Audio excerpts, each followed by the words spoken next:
Beneath a magnificent desert in the southeastern corner of the state of New Mexico is a place of great contrast and unusual beauty.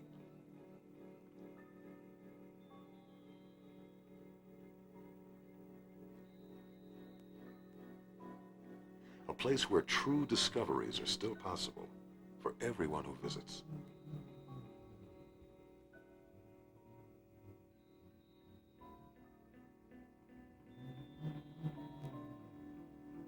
A place where solid rock gives way to huge voids, and sculptures poured over millions of years into otherworldly shapes.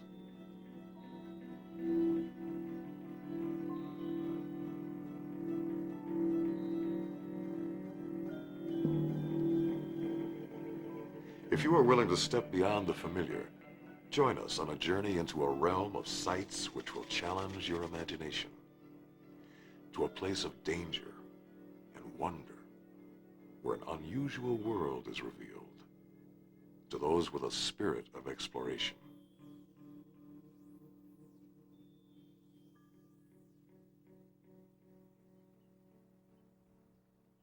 Carlsbad Caverns National Park sits atop a Permian Age reef that once ringed an inland sea more than 230 million years ago. These mountains were a part of that reef. Now called the Guadalupes, they are the greatest exposure of ancient reef rock in the world. The Permian Sea and the Great Capitan Reef were near the equator when the reef was forming. When the conditions were perfect, the reef grew quickly. The organisms forming the reef were mostly algae, sponges, and primitive shellfish. Their fossil remains can be seen, preserved in limestone.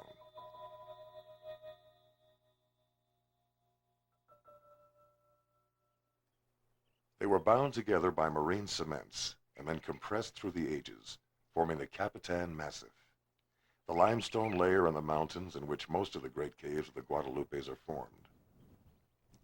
Exposed by erosion, it can be seen in beautifully towering fins of limestone rock at the mouth of Slaughter Canyon in the park backcountry. Most caves of the world form as a result of water, usually rainwater, seeping into the ground. As the water picks up carbon dioxide in the soil, it forms a weak solution of carbonic acid which dissolves the underlying rock, creating cave passages. These passages interconnect and may have constantly flowing underground streams or rivers. The caves in the Guadalupe Mountains form in a much different manner. Hydrogen sulfide migrating into the reef from deep oil and gas reservoirs millions of years ago met with fresh water seeping down from above. The reaction with the oxygen in the water produced sulfuric acid, which is very corrosive to limestone. The caves dissolved mostly along the joints and cracks developed in the reef through compression and mountain building forces. This process seems to create very large passages, which end abruptly, and have entrances formed as surface collapse occurs, or because of the downcutting of canyons through erosion. Passages can form deep within the reef without connecting to the surface or with other cave passages.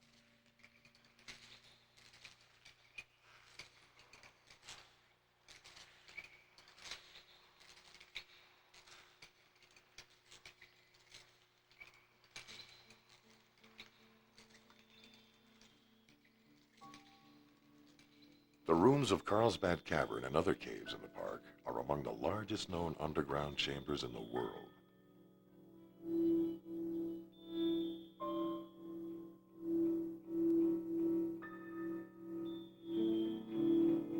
The big room of Carlsbad Cavern is a quarter-mile from one end to the other, an area big enough for 30 football fields. The ceiling reaches a height of 256 feet.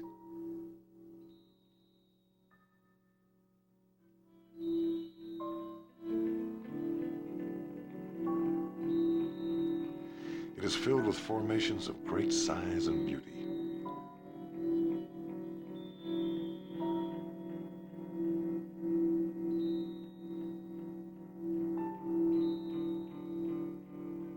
A 3.5-mile trail winds through the cave, beginning at the natural entrance and ending with a 1-mile loop around this huge chamber.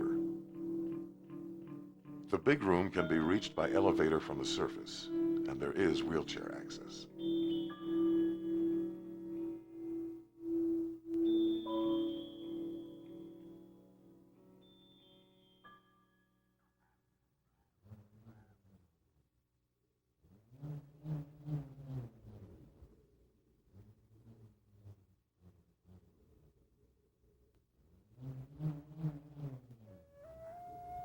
The first humans explored the Guadalupe Mountains as early as 20,000 years ago. By 6000 BC, archaic people were painting these symbols in natural shelters along steep canyon walls. There is ample evidence that early man used caves for shelter, safety, and as a water source. In the entrance to Carlsbad Cavern alone, there are over 80 examples of archaic rock art, some on precarious ledges extending well out over the dark void. There is evidence that prehistoric people did venture into the cavern's huge first chamber, into the twilight zone, where for several months each summer afternoon, the sun's rays are focused into a shaft of light that illuminates the humid atmosphere. Even in modern times, it is an awesome sight. And actually, without the water vapor, you wouldn't be able to see the depth of light at all. And the water vapor is always The park interpretive staff conducts after-hours tours into the natural entrance. The tours continue into the cavern, where visitors light their way by candle lantern. There is no evidence as yet that primitive man ventured past this spectacle and into the dark inner regions, but it is interesting to speculate. Was the spirit of exploration strong enough to push the ancient ones to become the first humans to penetrate the dark zone? And did they, like the great shaft of light, simply illuminate its wonders and leave without a trace? Without such evidence, the story of exploration must begin with a shy cowboy named James Larkin White. In 1901, White was camping in the Guadalupe Mountains when he saw what appeared to be smoke over the next ridge and went to investigate. The smoke turned out to be a vast column of bats, millions of them, boiling out of a huge cave entrance into the hazy clouds of a New Mexican sunset. White returned the next day and with a homemade ladder of rope, wire, and sticks, climbed down into the great mouth of the cave, thus beginning a cycle of exploration and discovery that continues to this day. The bats that attracted White attracted others with more economic motives. Bat droppings, or guano, make excellent fertilizer. In 1903, Abijah Long filed the cave's first guano mining claim. Jim White soon became his foreman. During 20 years of mining, 7 different companies tried to turn a profit by extracting over 100,000 tons of guano from the cave, most of it shipped to the citrus fields of Southern California. The job as foreman allowed White to explore the cavern in his spare time, and he became its unofficial guide. Convinced that people should see the wonders of the Great Cave, Jim built trails to make walking easier and conducted tours. Visitors were lowered 173 feet down into the cave in the bucket used to haul guano. Jim White worked for 6 guano operations and all the while continued to explore, usually alone, seeing more of the cave's wonders for the first time than any other man. These old newsreel pictures show Jim walking through the cave with a magnesium photo torch, long before the cave had paved trails, electric lights, or elevators. Through his efforts, Carlsbad Cave became a national monument in 1923, with Jim White its first ranger. President Herbert Hoover declared Carlsbad the nation's 26th national park in 1930. Since that time, the park has grown to over 47,000 acres of the Guadalupe Mountains. The mission of the park has grown far beyond the primitive tours conducted by James Larkin White.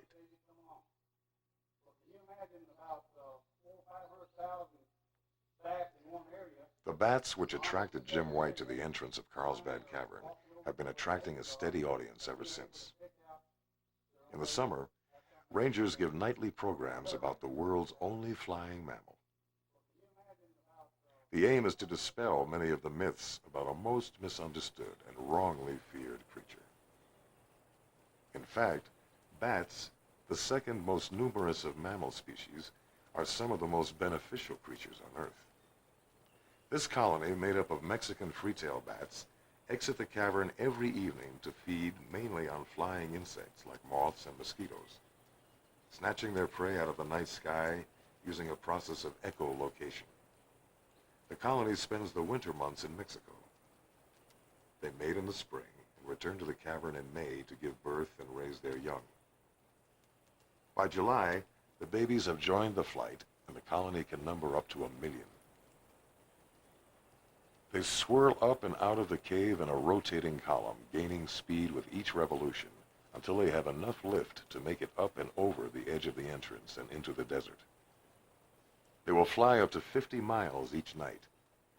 That is, unless they fall prey to one of the red-tailed hawks that frequent the entrance area, repeatedly diving the column, hoping to snatch a meal out of the sky. The summer flight that Jim White witnessed in 1901 may have had as many as 7 million bats in it. But the use of pesticides, mainly DDT, in the United States and Mexico, and disturbances caused by guano mining in the early days contributed to the colony's decline. It takes the colony until well after dark to exit the cave. Then, near dawn, the majority return, bellies full.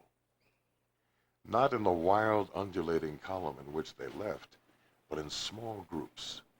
They tuck in their translucent wings of delicate skin, and at up to 60 miles per hour, rocket back into the dark void, wings buzzing.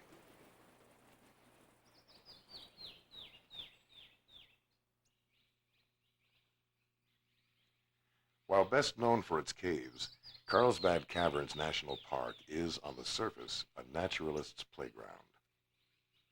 Over 200 million years of geologic process has been exposed by erosion and uplift. More than 50 miles of backcountry trails cross the 47,000-acre park. Because of the lack of water in this northeastern part of the Chihuahuan Desert, most visitors avoid hiking and miss the beauty of the backcountry. In the spring, as if to signal the return of the Mexican free-tailed bats, desert flowers bloom, dotting the usually arid landscape with bright colors. But if one looks closely, or waits for the right moment, the desert will reveal forms and shapes beyond its pale green facade.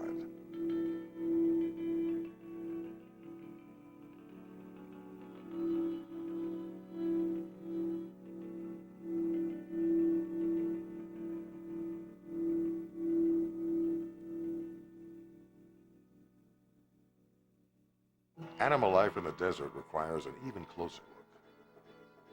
Around the entrance, rock squirrels seem to ignore the steady stream of visitors. And collared lizards bask on the hot rocks with seeming indifference.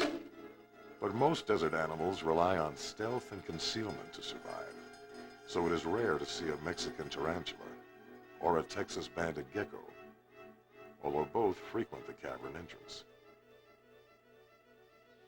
The largest nesting colony of cave swallows in the United States lives in the cavern's natural entrance.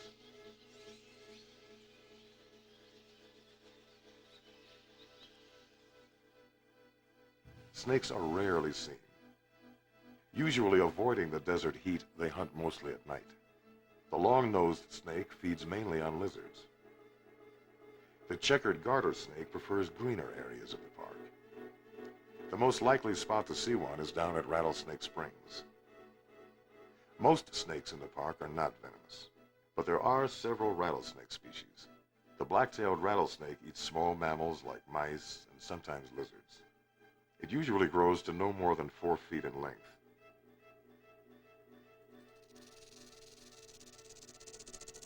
But the diamondback can reach over 6 feet. They eat small mammals, including bats. Diamondbacks sometimes wait at the entrance during a bat flight, hoping to catch a fallen bat. It's very rare to see any snake in the desert, especially on park trails. So hiking in the park backcountry is relatively safe, provided you are ready to meet the desert on its own terms. You must be ready for rough trails and weather changes, and always bring plenty of water. The water table is far below the surface of the Capitan Reef. The park pumps its water from a spring 1,000 feet below the visitor center in the ancient sea basin to the south of the reef. Rattlesnake Springs, which is a detached portion of the park, is an oasis in the otherwise arid gypsum plain. Here, because of the abundance of water, there are large shade trees and grassy fields which attract wildlife.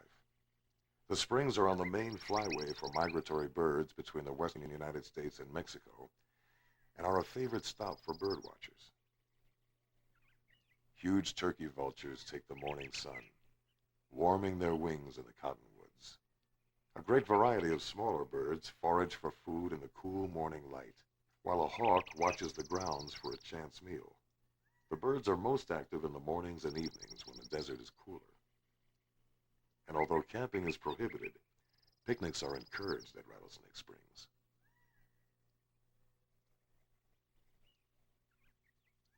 The reef geology that formed the Guadalupe Mountains has intrigued scientists for most of the 20th century.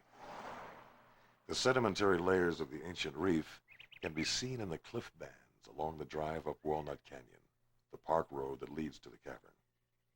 Because of the arid desert climate, the layers of the reef are well exposed.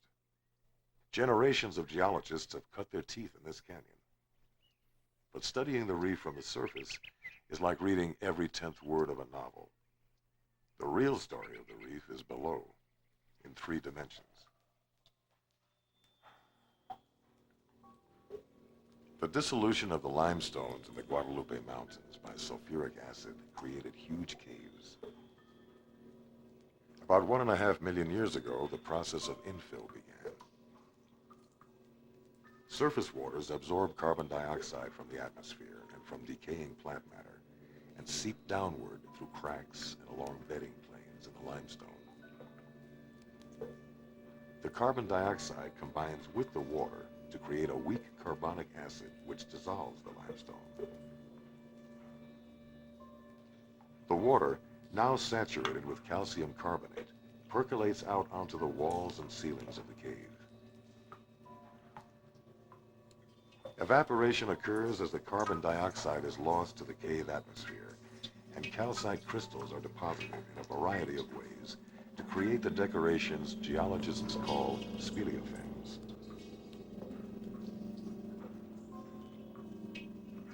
This process was very active until around 10,000 years ago. Now, only about 5% of the speleothems in the cavern are growing.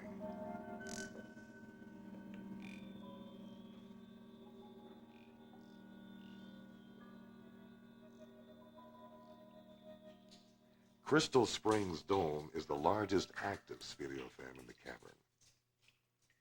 The dome grows upward as the calcite-rich water drips down from above.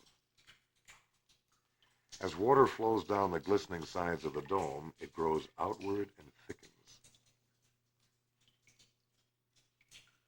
Speleothems created by dripping water can either be stalagmites, which grow up vertically from the floor, or stalactites, which hang down from the ceiling.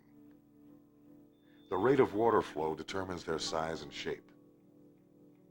Because the rooms in Carlsbad Cavern are so large, proportionately large speleothems were able to grow.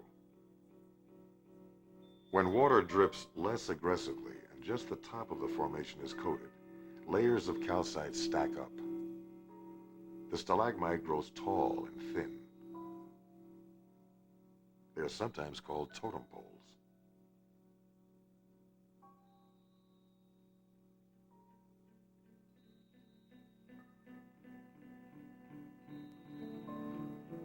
Draperies are formed by dripping and flowing water coming out of an inclined ceiling. The water first flows down the surface of the ceiling, depositing an edge of calcite as it goes, leaving line after line of built-up minerals. Then at some point the flow comes to an end, meeting a wall for instance, and then drips downward. Several different mechanisms can affect the shape of a speleothem. On the ceiling of the king's chamber, these stalactites first grew as a result of dripping waters. But at some point, due to airflow through the chamber and a subtle change in the water chemistry, calcium carbonate was deposited as needle-shaped crystals called aragonite. It covers the speleothems in the room in a form called popcorn.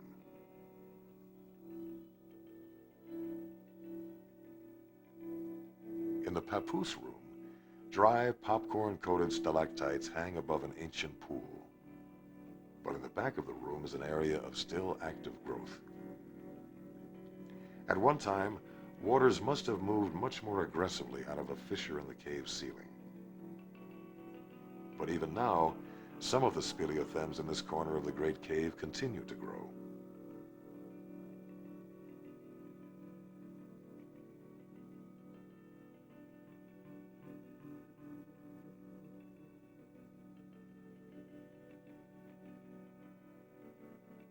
On one still active stalagmite, a hapless bat died some years ago and has become entombed by a mineral veneer.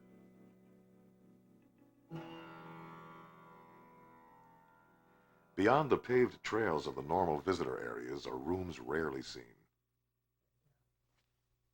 To get permission to go into the deeper regions of Left-Hand Tunnel in the western arm of Carlsbad Cavern, you need to have a specific park-approved mission.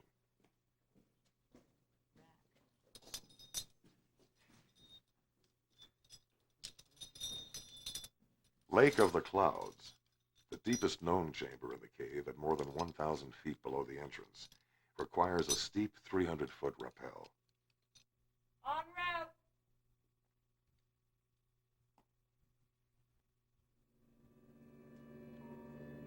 Next to the point where the rope is tied off is a formation called the Creeping Ear. The formation is an indication that even in the deepest known regions of the cave, airflow is still active. Moist air rich in carbon dioxide flowing up from the room below causes condensation and corrosion. The ear grows out from the wall as material is deposited on the leading edge.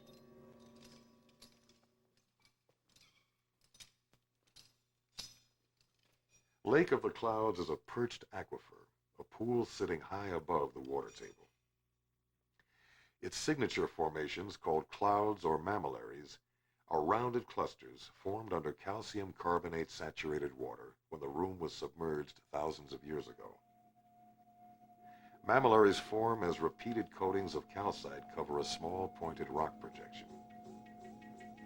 Much like a pearl is formed, coatings build up to form the rounded clouds, which here have grown together on this dramatic ceiling, and form huge cloud pillows on the floor below.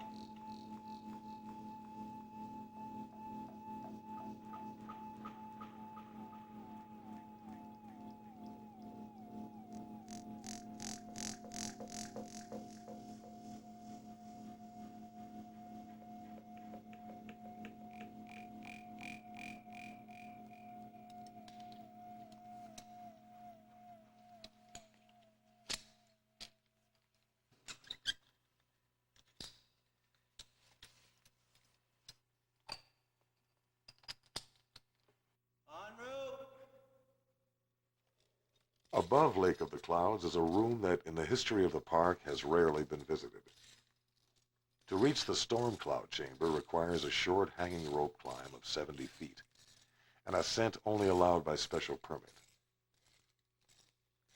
Although the lake below was first seen in 1930, the climb to the chamber above wasn't made until 1982. Modern climbing systems like this rope walker are helping cavers to explore new areas of the cavern.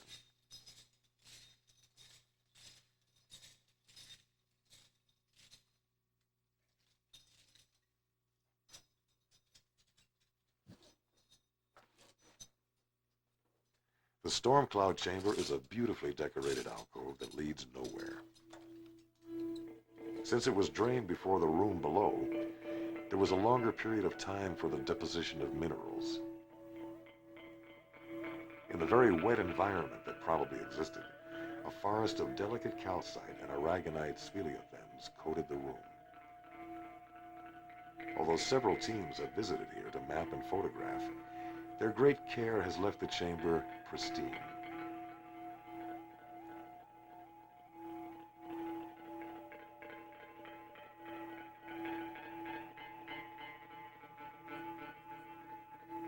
will remain off-limits, a protected area that will be left to exist without human interference.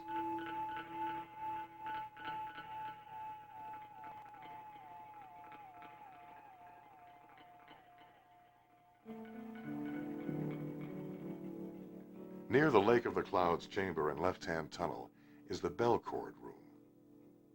This is a wet area of the cave, and there is a lake here as well. This room is also protected by the park in an effort to preserve one of the most spectacular and delicate sights in the world of caving. A lavish display of soda straws grows as water drips through thousands of holes in a porous ceiling. Many of these formations are still growing. Most are relatively young as speleothems go. Stalactites can start out as soda straws. Calcium-rich water flows down the hollow center of the straw. When it comes to the end and is exposed to the cave air, a small ring of calcite is deposited and the soda straw grows.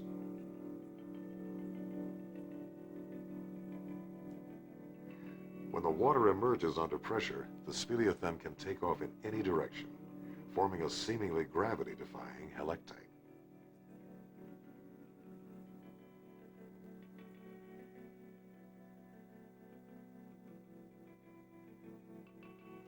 Above the bell cord room is another chamber that requires a vertical rope climb to reach, the Bifrost room. It was only discovered in 1982. The few cavers who have entered this place have kept to a narrow trail at the side of the room, carefully avoiding the delicately decorated floor.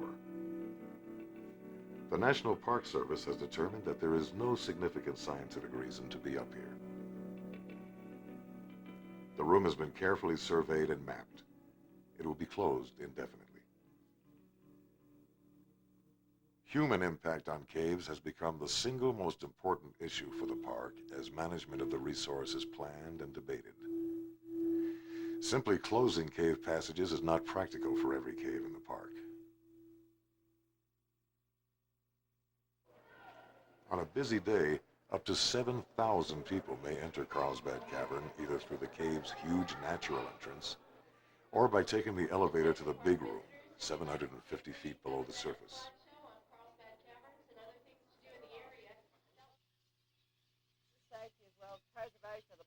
Even those who follow every park rule have an impact that creates a subtle change in the cave's environment. As we walk through the cave, we shed hair and skin, leave food, or track other things in on our shoes. A society of cave crickets feed partly off of the matter that we all bring in. The carbon dioxide we exhale changes the delicate chemistry of the cave's air. But lint is what most noticeably coats the speleothems along the cave's trails. Every year, a team of volunteers gathers for what is called the lint camp. Around 30 cavers can collect the equivalent of 12 pillowcases full of lint in just 1 week. Studies show that the lint can trap moisture containing weak carbonic acid. The acid corrodes the speleothems. But there is an even more obvious and disastrous effect that human visitation has had on the cave. More than 20,000 speleothems have been broken and taken from the cave since Carlsbad Cavern was first developed. In the old days, before cave conservation was even considered, visitors were unaware of the damage done by touching or climbing on the delicate formations. Now we know that the oils on our hands and clothes keep speleothems from growing. Yet the damage continues to a surprising degree, even today.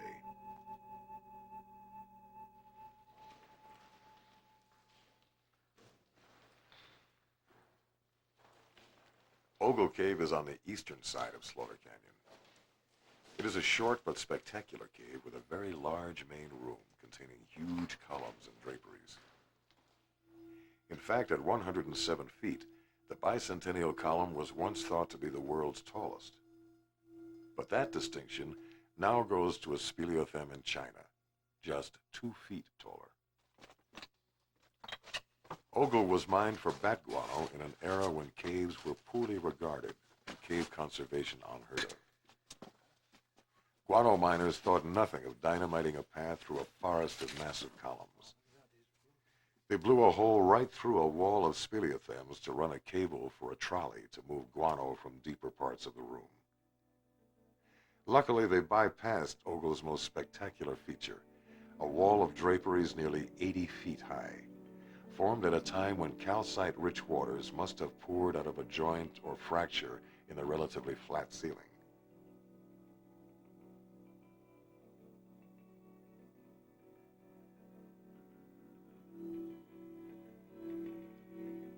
Now the cave is mostly dry. The massive speleothems have long since stopped growing. But off the main room, a breach in the sandstone layer above channels calcite-rich waters into an alcove where a small group of glistening speleothems continues to grow.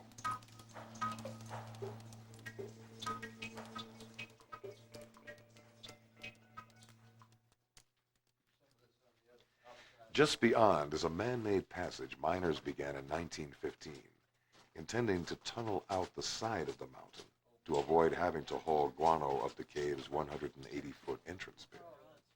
It was never completed. Much of the mining equipment used in the cave is still in place, now considered artifacts of a bygone era when men using crude lanterns shoveled tons of dusty guano into burlap sacks. Walls of bat guano remain, although the bats have long since abandoned the cave. Yeah, I was looking at that earlier. They've taken a lot of that. The havoc wreaked on the cave by the mining operations is irreparable. Sure is. Perfect. But local cavers, under the supervision of the park, are doing minor restoration, piecing together some of the smaller speleothems in the dry portion of the cave.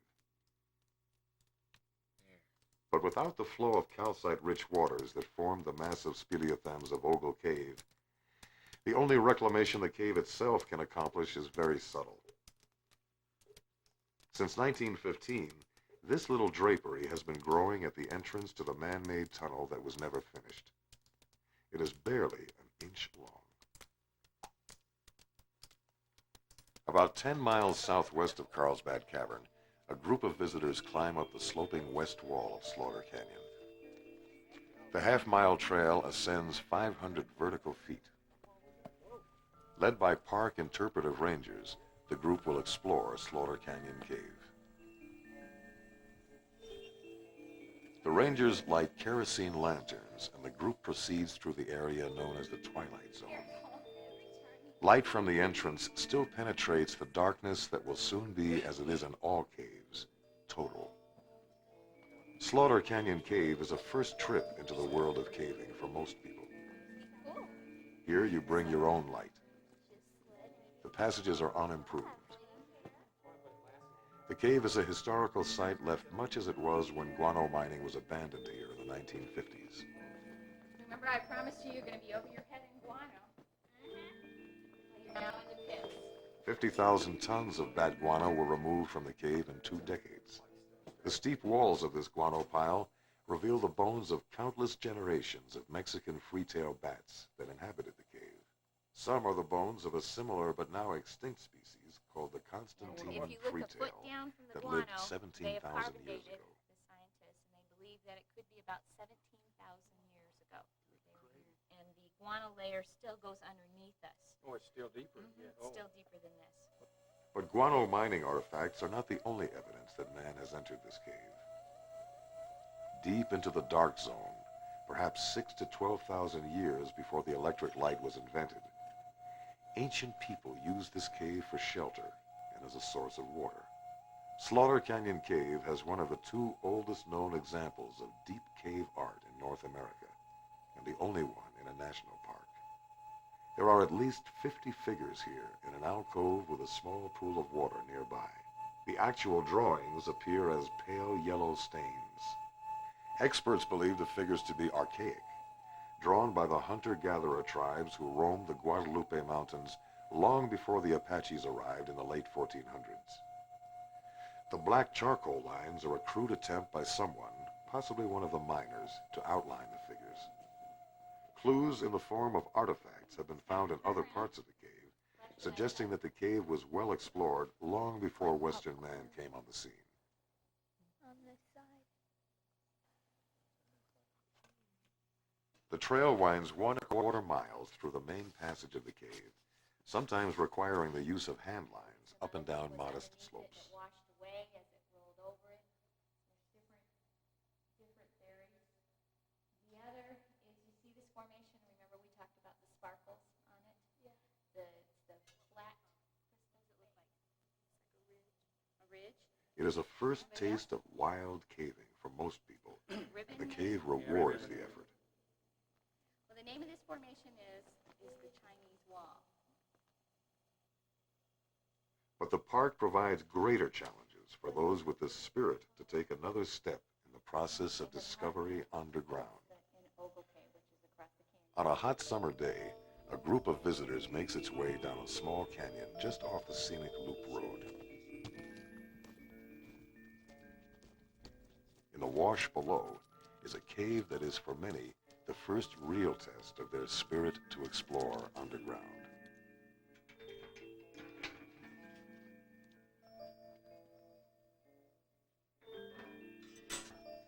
Sometimes it's hard to get people into the entrance of Spider Cave and other tight areas that I sometimes take people, and some of the chimneys can be tough too.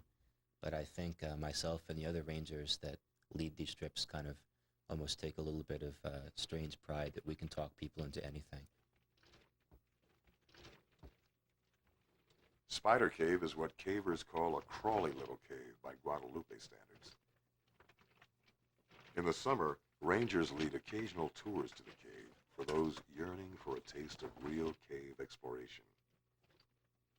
Though the passages seen on the tour are well mapped and the ranger guides are all experienced cavers, this tour requires a certain level of fitness, and applicants are screened before being allowed to participate.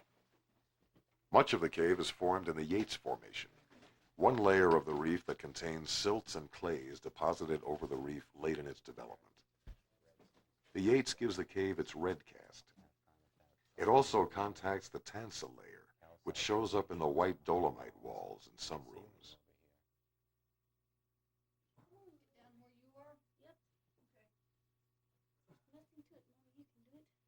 The rangers who guide this tour tailor the route to challenge each group's abilities. This passage has a low road, but if you dare, it also has a high road. I feel like Jiminy Cricket crawling through here. Almost through. It's a lot of crawling, but for me, that's what Spider is. It's not necessarily a cave where you can walk into a big open room and marvel at it. It's something to experience on a much more immediate level. Crawling through it, getting dirty, wearing the cave on your shirt, in your hair, in your ears, and everywhere else. And that's what Spider is. It's a very involved caving trip, and that's why I think people like it, and that's why I like this cave a lot. There are hundreds of known caves in the Guadalupe Mountains, and the limestone of the ancient reef could contain thousands more. Every year, more caves are discovered in the park. Some may have no entrance and may never see a caver's light. Most are much smaller than Carlsbad Caverns, but the efforts of cavers from around the world who come to the Guadalupes in search of discovery have paid off enormously in the past few years. Back in the 1940s, Lechuguilla Cave was nothing but a pit with some guano at the bottom, known for its 90-foot drop and some undecorated, nondescript passage.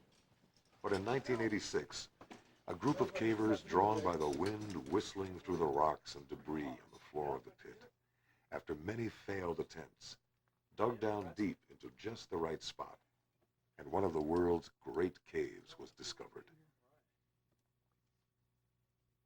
To keep the loose rock from caving in on the original dig, a culvert was installed, with an environmental gate so that increased airflow from the new entrance would not cause drying in the cave.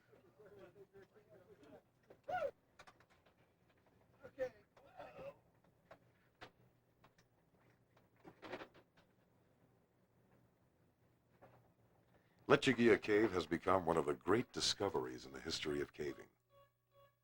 Because it is overlain by the Yates Formation, the cave has been relatively protected from the cleansing effects of flowing water from above.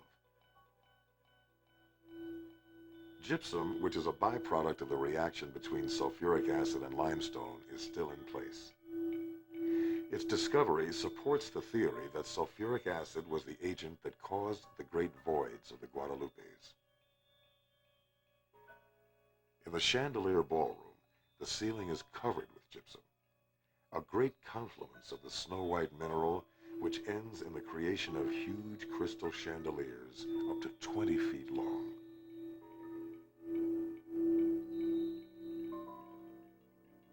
The gypsum takes other forms as well. Delicate flowers as big as a thumbnail are extruded under pressure, or form intricate bouquets.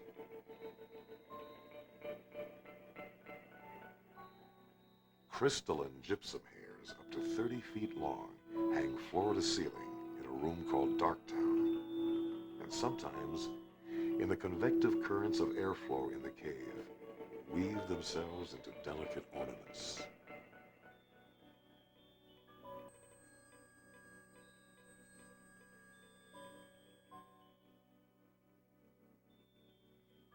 Lechuguilla Cave is a discovery that took considerable faith and effort in an obscure corner of the park. But there are discoveries being made in much more familiar places that are just as fantastic.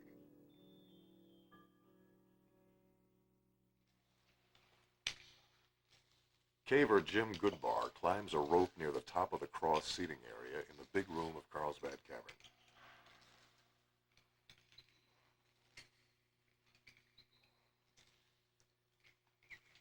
His destination is a hole in the ceiling 238 feet above called the Spirit World. The hole is visible to thousands of visitors who tour the chamber daily. It is what cavers call a high lead, but because it is in the center of such a huge ceiling, it was thought to be unclimbable by conventional means.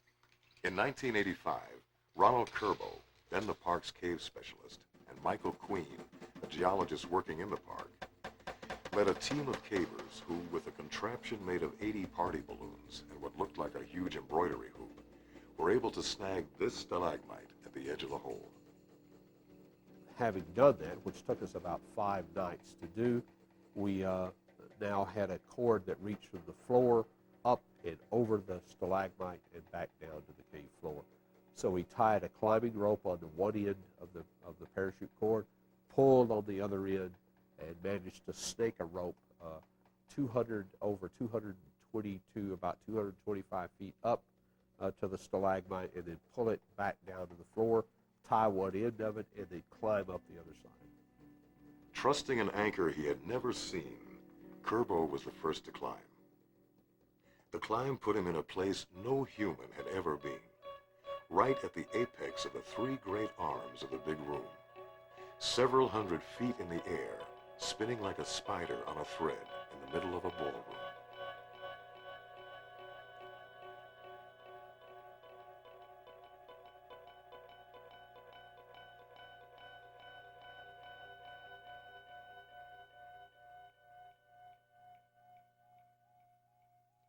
The stalagmite was secure. It took 2 more expeditions for the team to make its way to the passage on the other side of the pit. At the top, the edges of the pit form a huge funnel.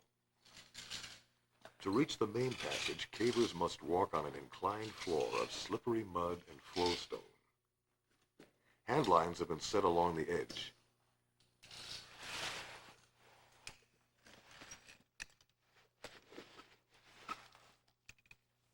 If someone were to slip without being tied in, there would be nothing to stop a slide down into the big room, 238 feet below. Even experienced cavers take care and move slowly.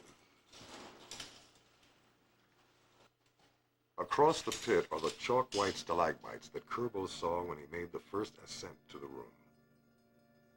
In the distance, lit by his dim headlamp, they looked to him like spirits. Here the team walks carefully in the same footsteps as the first explorers, so as not to damage the virgin cave floor.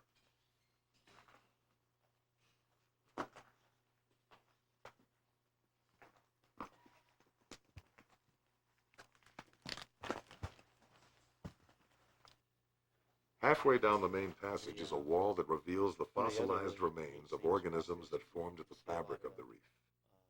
They stand out, etched by condensation as corrosive elements in the cave air passed across the wall, stacked in fossilized clumps just as they were when they died and became part of the reef structure over 230 million years ago.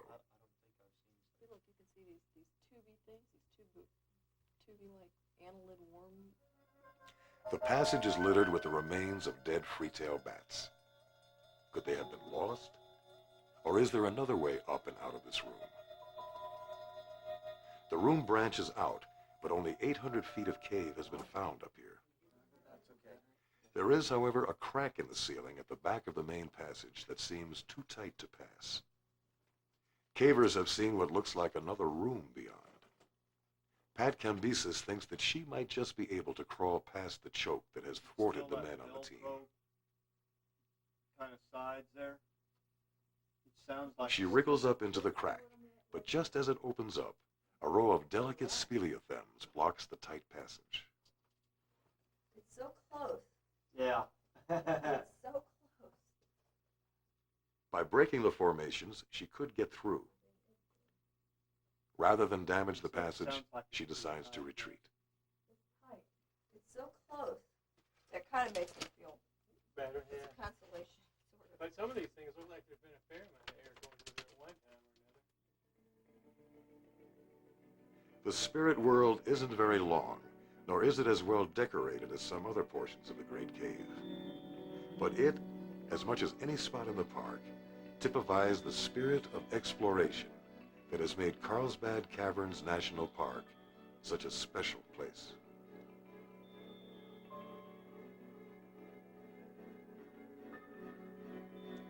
From Jim White's first exploration in 1901 to the present, the reef continues to give up its secrets. The question now, and for those who follow, is how do we protect these fragile discoveries? With the spirit of exploration comes the responsibility of preservation. In a world of extreme delicacy, where the rocks can be as thin as a human hair, where natural sculptures are poured by unseen forces into shapes beyond our wildest imaginings, perhaps we must learn to be like the shaft of light, illuminating the darkness, and then leaving without a trace, in a new spirit of exploration.